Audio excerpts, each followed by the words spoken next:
Well, what's that? Three straight now we've lost? Yes, we. As a fan, I feel like I'm part of the team. And I gotta say, like, the Leafs are just a different team without Austin Matthews, and it showed here against the Jets in, what is it, game 44 of the season? Felt like, there was just no swagger. Times it seemed lethargic. Other times they were great. And then they just shut off, and they needed that one person to, show some magic. I didn't like it.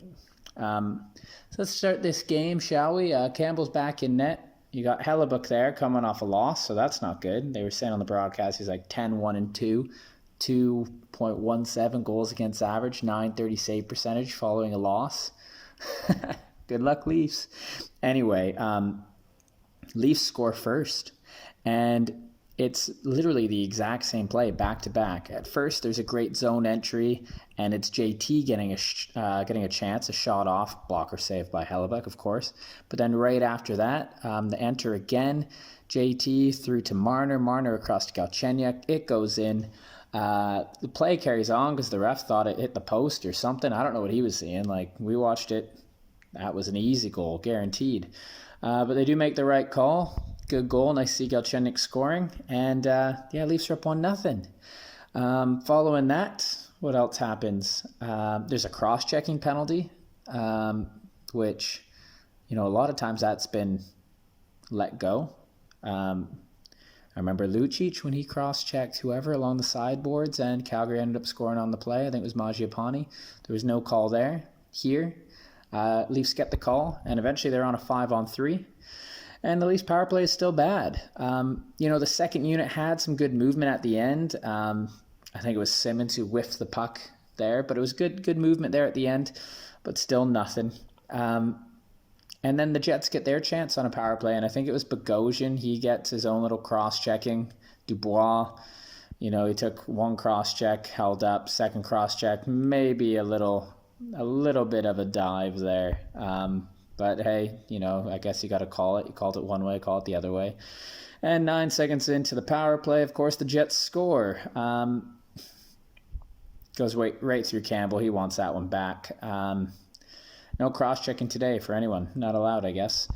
Following that, literally not long after, Muzzin with a bad decision to pinch, and it's a 2-on-1. Scheifele feeds Connor. Connor beats Hellebuck clean, glove side, just same way as Eulers did, and I think the Jets see something there. Leafs, I'm just going to say the team in general lost their ice there. Gap control was terrible, and so there you go. 1-0 lead quickly turns to 2-1. And then, oh my, the Leafs lose it all again. And Scheifele then goes in on a breakaway. Hall pinches down, which was fine because there were Leafs back. But then the puck squirts out, right? And the Leafs, all of them have their players. And Scheifele is going to get there first. It's guaranteed. And for some reason, Muzzin goes for the so-called open puck. In an attempt he had no bother attempting, and of course he gets caught, and Scheifele's gone. Muzzin's not catching him. He takes a long turn to come back. Scheifele opens up the blade. I thought he was going glove there. He dekes to the backhand, scores 3-1 Jets, and I'm just going to say it. This pair of Hall and Muzzin had, they've had bad games of late, and today is another one. Just ouch. Mentally, they're not in it. Riddick then comes in for Campbell after Campbell gives up those 3 goals on, I think it was 6 shots. And I think that was in a 3-minute, 9-second span. 3 goals, 3 shots. Leafs let Jack down there. Down 3-1. Second period now. And the Leafs shift lines a bit. You could see they're trying to find something. McCabe has a good shift with Hyman and Kerfoot. And then Spezza and Robertson's out there. And JT jumps over the boards. And as he jumps over the boards, the puck goes in deep to Spezza. He holds it until JT is perfect in front of the net. He beats Dubois in front of the net, which I love. You know what? Because Dubois played really well against the Leafs last year in the playoffs. Or in the, play-in round. I love when he gets caught and, screws up. Tavares drives the net. Tape-to-tape pass from Spezza. Goal, 3-2. That's what you like to see. Also of note, Riddick, once entering the game, he makes the stops he needs to. He makes a stop or 5, and he did what was needed to do for the Leafs to get back in it, calm the Leafs down a bit. And I'll tell you, I'm a big fan of his. Like, he plays well. And did anyone see his call he made with that little Flames fan who was distraught that he was no longer a Flame? What a great guy. I also recommend seeing his... it was a little special on, the TSN Bar Down YouTube channel where he was a guest on the episode. It was some good stuff there. So we carry on. And as the game carries on, some noticeable moments. Thornton absolutely crushes Morrissey along the boards. That was great. You could hear it throughout the arena. Leafs power play still, it looks better, but still zip on it. Leafs penalty kill looks decent as well, especially Bogosian. He had a great PK stepping up the blue line and just causing fits for the Jets. And then, the Leafs have a draw on the Jet zone. The Leafs win the draw on the Jet zone, and Marner has the puck.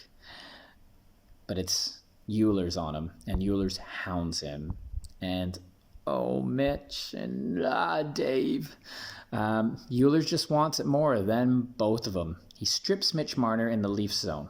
Then he beats Dave to the loose puck, and one hand tips, shovels it past Dave as Dave whiffs on it. Dave thought he had time to clear, was not ready for the speed and determination of Euler's there, and the Leafs get caught sleeping. Marner apologizes to Rittich, as he should. I like that, though. It's just my bad, let's go, let's get the game going. But, oh, man, did they get caught sleeping there. So it's 4-2 Jets, and all I could say, I turned to my wife, and I was like, good luck, Leafs. You need 3 goals in 15 minutes to beat Hellebuck in regulation. Heck, you need 2 in 15 minutes to send it to OT. That's a big-time ask. And, following the goal, Connor then takes a penalty. Leafs get a power play, and best chance is Hyman, where it's Marner down to Hyman, back to Marner, back to Hyman. He comes out front. 1 chance, 2 chance, goes high. Glove save by Hellebuck. And that's about it for that. There were some outside shots. Wayne Simmons got a few with no traffic. What I did notice, though, every power play and throughout this game, passes that just kept on hitting the Jets' skates or bobbling on the Leafs. Overall, Leafs power play is still shite. Leafs at around, I think it was 13 minutes into the third period, they were outshooting the Jets 10-1. And it made absolutely no difference because Hellebuck is a machine. He's a Terminator. Remember when people questioned his extension years back because he only had that one great season under his belt? Look at him now. A Vezina Trophy winner. He's going to be nominated again this year. He'll be the starter for the U.S. team for years to come. Damn, he's good. So, final 5 minutes. They're down by 2. How did it go? Well, to start it, Big Save Dave has to make a big save on Andrew Kopp because Kopp is gifted a breakaway by Spezza. Tries to go high glove. Stopped by Dave. That glove looked all right today. Thornton, Kerfoot, and Superman then have a pretty good shift, but nothing concrete. Then there's a bad icing call that obviously hit Dubois' stick. You see the puck change course as Riley shot it in. And it turns the momentum. It turns off the momentum for Toronto anyway.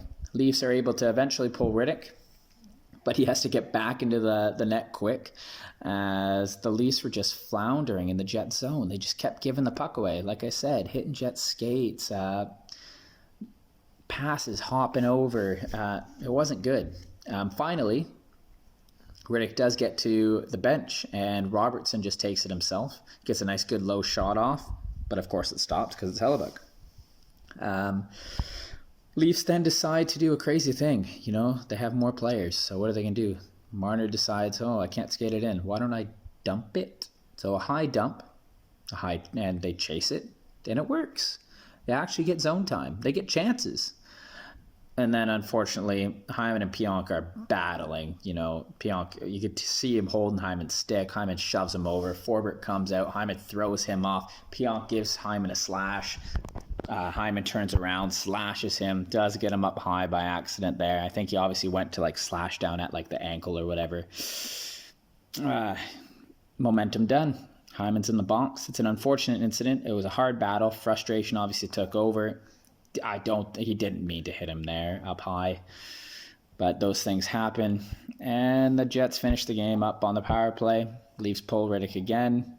Connor eventually gets the puck at the Jets' blue line, scores in the empty net, and that's it. It's 5-2. And that's game. So, overall thoughts of the game. Leafs had a good start with JT, Galley, and Marner, and at times, dominant play in the game. They outshot the Jets 33-24.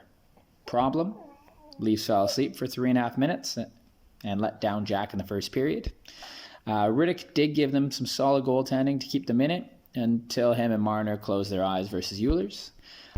Overall, the Jets are a good team. They are a good team. Leafs need Austin Matthews. However, I must say, John Tavares showed up this game. He looked great. He looked determined. And he's done for the last, 10 games or so. I'm loving how he's playing. Hall and Muzzin, however, they did not turn up again.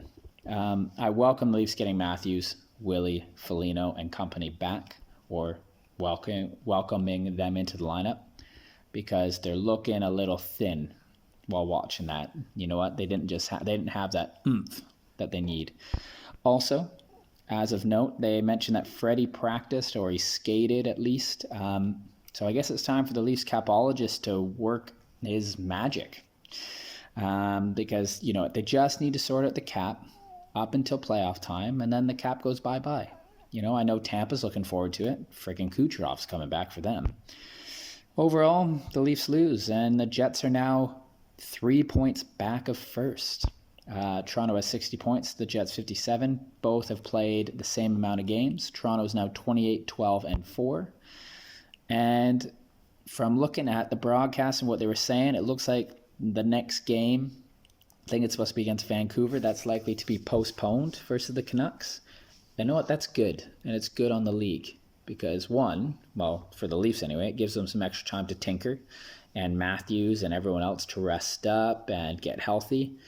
Plus, for the Canucks players, they need time to recover. They need time to prepare properly.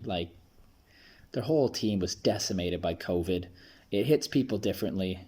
I've had loved ones sick. I've had loved ones pass away from COVID. I know it's a big thing now, but it should be about the health of the players and their families, and that's what's important right now. The NHL somehow bubbled a Stanley Cup playoffs last year. They can sort out a couple of weeks, right? Heck, the NBA is playing a 72-game freaking season. NHL will be able to handle it. Anyway, rest up for Toronto. We'll see you for the next one. Come on, Leafs. Let's end this 3-game slide. Go, Leafs, go.